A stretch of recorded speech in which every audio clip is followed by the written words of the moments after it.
Would you like to start speaking Italian fluently, like a native?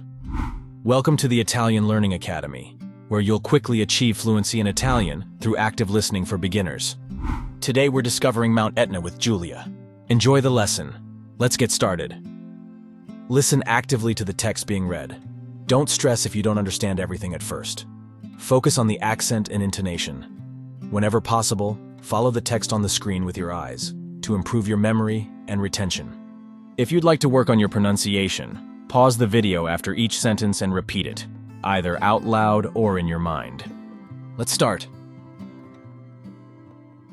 Giulia scopre l'Etna. Arrivo in Sicilia. L'Etna è un vulcano. Il vulcano è alto.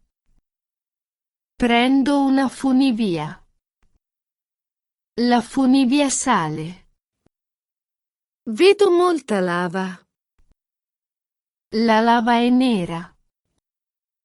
L'aria è fresca. Indosso una giacca. Cammino sul vulcano. Il terreno è roccioso. Vedo del fumo. Il fumo sale. Sento un rumore. Il rumore è forte. Vedo un cratere. Il cratere è grande. Faccio molte foto. Le foto sono belle. Incontro una guida. La guida è gentile. Imparo sulla geologia. È molto interessante. Vedo delle piante. Le piante sono resistenti. Il panorama è stupendo. Vedo tutta la Sicilia. Il cielo è azzurro. C'è un po' di vento. Il vento è freddo. Bevo dell'acqua fresca. L'acqua è buona. Mangio un panino. Il panino è gustoso. Raccolgo una pietra lavica. La pietra è leggera.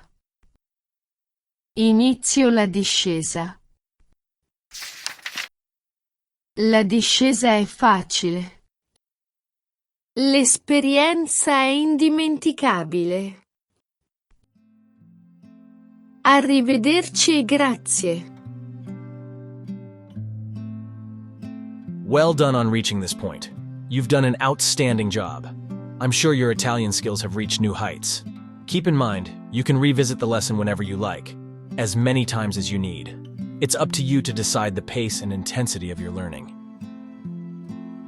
If you're enjoying this video and finding it valuable, I'd really appreciate it if you could leave a thumbs up and subscribe to the channel. Also, please let me know in the comments if you have any suggestions for future videos. That's all for now. Join me again in the next episodes.